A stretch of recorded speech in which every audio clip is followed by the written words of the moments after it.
Alberta is facing a devastating wildfire season that has forced thousands of people to flee their homes and disrupted oil and gas production in the province. The tender dry weather and shifting winds have elevated the risk of spreading the flames, which have already burned over 500,000 hectares of land. According to the provincial government, there are 90 active wildfires in Alberta, with 23 out of control. Some of the most severe fires are located in the Edson, Grande Prairie, High Level, Rocky Mountain House, Slave Lake, and Whitecourt districts. One of the largest and most threatening fires is EWF 031, which is burning 14 kilometers southeast of Edson and has an area of more than 82,000 hectares.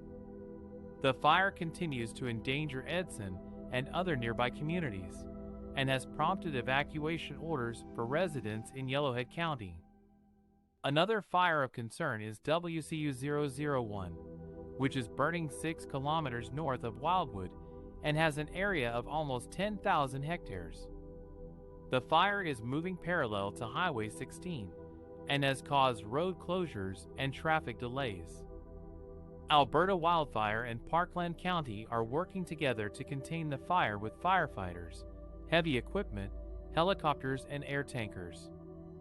Other fires out of control in the province include WCU 002 near Gainford, GWF 017 near Valley View, HLF 001 near High Level, RWF 002 near Rocky Mountain House, SLF 001 near Slave Lake, and WCF 001 near Whitecourt.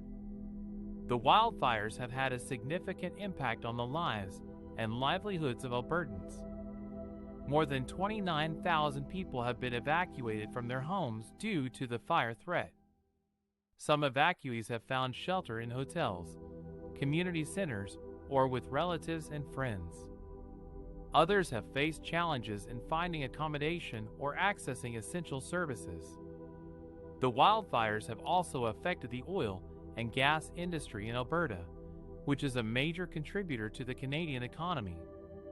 At least 319,000 barrels of oil equivalent per day have been shut in due to the fires, which represents 3.7% of national production.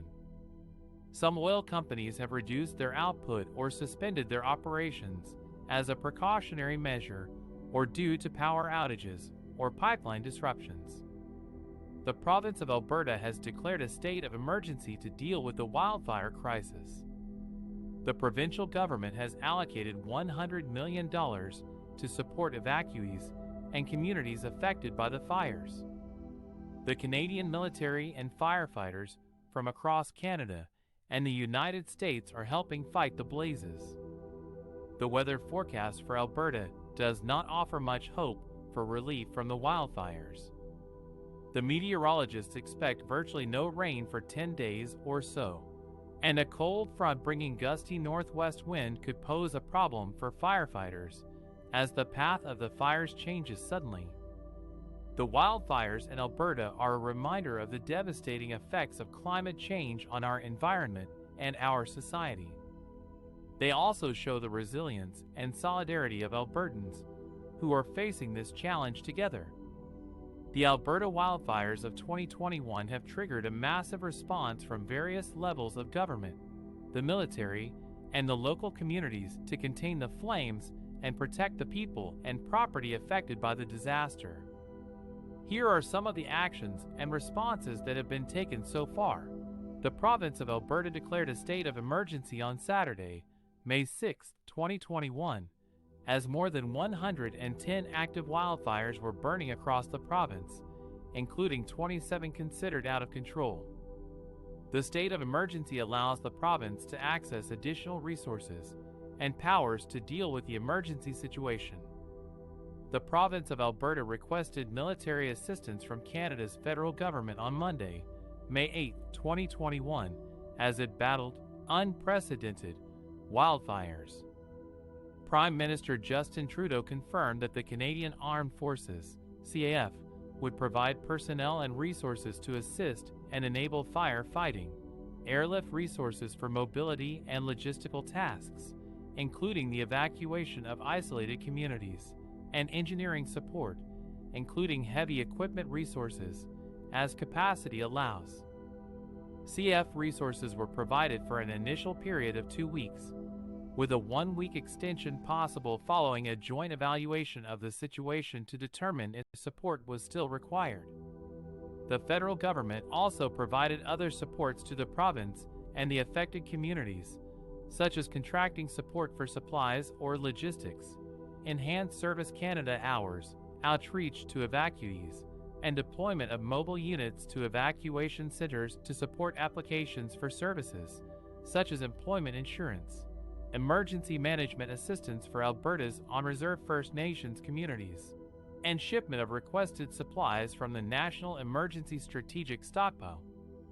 The province of Alberta also paid emergency financial assistance of 1,250 Canadian dollars, $934, 740 pounds, for any adult who had been forced to evacuate for more than 7 days, plus 500 Canadian dollars for each dependent under 18. Firefighters from other provinces, including Quebec and Ontario, flew into Alberta to help fight the blazes. The federal government also responded in 2021 to 14 requests from British Columbia, Manitoba, and Ontario for emergency support on wildfires, including the deployment of CF personnel and resources for evacuations and firefighting. The local communities affected by the wildfires also showed resilience and solidarity in the face of the crisis. Many residents helped each other evacuate their homes and belongings, offered shelter and food to those in need, donated money and supplies to relief organizations, and volunteered their time and skills to assist with the response efforts. Some examples of community initiatives include the Drayton Valley Community Foundation set up a wildfire relief fund to support local families and businesses impacted by the fires. The Edmonton Emergency Relief Services Society collected donations of clothing, toiletries, blankets, pillows, pet food, baby items, and non-perishable food items for evacuees. The Edmonton Food Bank provided food hampers and snacks to evacuees staying at reception centers in Edmonton. The Salvation Army deployed its mobile kitchen units to provide hot meals and refreshments to firefighters and evacuees in various locations across Alberta. The Red Cross coordinated with provincial and municipal authorities to register evacuees, provide emergency lodging, distribute financial assistance, and offer emotional support.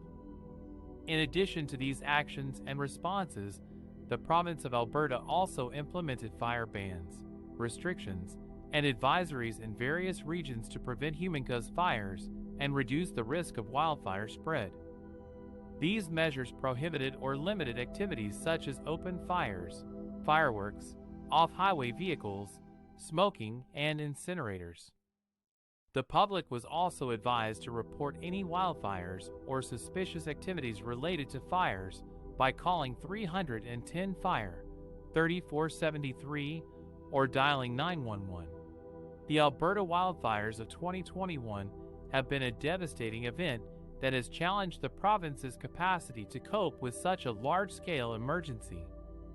However, the actions and responses of the government, the military, and the local communities have demonstrated a strong commitment to fighting the fires, supporting the affected people, and recovering from the disaster.